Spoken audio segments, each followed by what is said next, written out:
So how does memory work in animals then?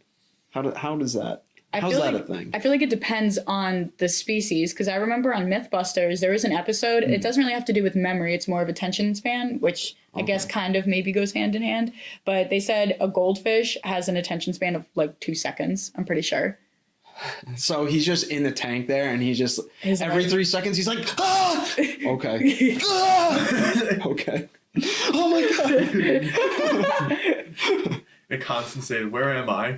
Yeah, that'd be terrifying. Well, in my psychology course last semester, there was this one guy who, the same thing, like every like 20 seconds, the memories just weren't linked, and he had to like write everything down. So every time he saw his wife again, it was like his first time like seeing her in forever. Aww. And every time he would see her, he'd be like, oh, like, there you are, like, it's so great to see you, and he'd go up and hug her and everything. Aww. Very difficult. I think he suffered a brain injury. It sounds like a short-term memory loss. Yeah. Like severe short-term memory loss. Yep. I'll put the link to that in the description, too, because I think people would find that interesting. But to do with memory, too, we were actually talking about goats on the way over here. Goats are smart. Goats are incredibly smart, and we were talking about how they're very good climbers. And I heard somewhere, don't know how accurate this is, but apparently a goat is the only animal that can recognize itself in a picture. What? Mm-hmm. That's awesome. Yeah. They just jump on stuff, too, like anything. Such a good They just, they just levitate all over. Animals are so awesome. And it's like, I don't know how you would track something's like, I don't know how you would track the neurochemistry of like a dog's memory while it's going on, but they definitely have something like with memory. Yeah. It's just the simple fact of them recognizing the name that you give them. Because you could say, oh, well, they don't know that their name is Spot, but they recognize the specific noise that your voice makes when you say that word, and then over time they recognize it. And so when they hear it, they know to just go to you or to give you their attention. It's like, okay, but still, they're still remembering that. Maybe it's not memory. Maybe remembering isn't the right word, because that seems like it's a conscious thing they're doing. But it's like associating. They have to have something of memory, because otherwise, it would just be them hearing this new noise again and again and again and again. And they definitely remember their owners, and I feel like animals, especially dogs, they have a strong connection with tones in your voice, like a male versus female, especially considering whatever like a dog's past was like for example a rescue dog. Our Nana has a dog, Belle, and she's very skittish around men. Yeah, she's very scared around men, but even around women she's still very timid, but she will eventually come to you, but you have to speak in a really soothing voice, and so she knows that it's like safe. But it's interesting how certain things they could trigger them or have them set off in a certain way. I'm interested about like the name calling. So you call the animal's name and it comes to you, but you don't just say come here, But because if you were the only one in your house with your dog and you're like come here, maybe it'll come, maybe it won't. I don't know. I think like you said, it's like a repetitional thing. Yeah. And then there's also, like same thing with scent. Like I imagine that's why dogs have, like rescue pets will react differently to male and females, because there's differences in our scent that we probably can't pick up. I'm sure they can.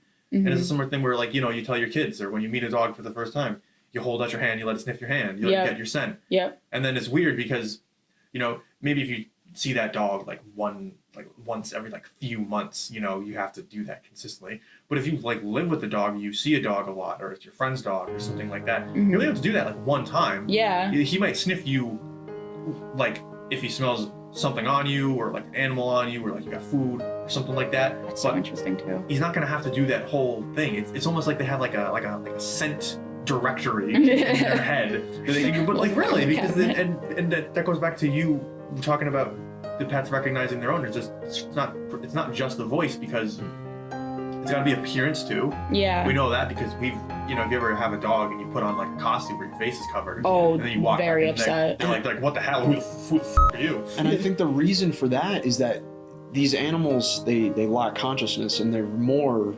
instinctual above all else. I was reading recently that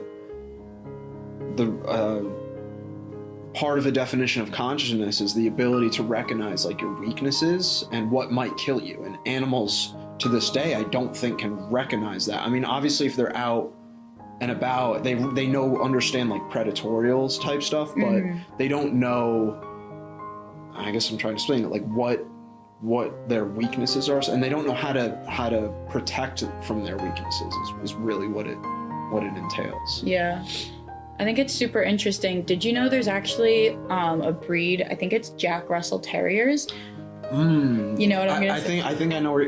Keep going. No, yeah. It's really cool. They're used as service dogs for people who have diabetes because they can actually smell when your blood sugar is getting too high. That is Really? crazy. Yeah. That's wild. I know. And they just know. They'll just like start nudging people. They'll start. They get your attention and they let you know that you have to take your insulin. That's so crazy. Why can't we do that? Right? Yeah, it's like, You know, we can do other stuff. gotta take my insulin. Suck it, dogs. Don't raccoons have little fingers or Yeah, they something? do. There's tons of videos. There's like a Pandas, clip too. that everybody's seen, where it's the raccoon, he runs up to the cat food dish and picks up big and he just starts running runs away. Yeah. They're so cute, but they're so creepy. Little trash Yeah. pandas. Fun fact about our other version of pandas: they actually have. So they have 5. We'll call them fingers, but they're not. They have actually have. Yeah, they have 5. They have four claws and a 5th pseudo thumb. That's Pseudo thumb. it's like a little pad here that's how they could hold bamboo and branches and stuff. Like double fisted. Yeah, and they could break it on their heads too. They go, Do they really? oh yeah. Aw. See that? Oh my goodness. Yeah. I gotta meet a panda. Yeah. How much did you say they can weigh? I think like now we're putting my memory to the test right now. So the males can get up to, I think, like 250 kilograms, and the females around like 200 kilograms, give or take 50. I think I might be a little off, but as far as they eat though too, they could eat like 30 kilos of bamboo a day, which is do the conversion for pounds, however much that is, chat. Like,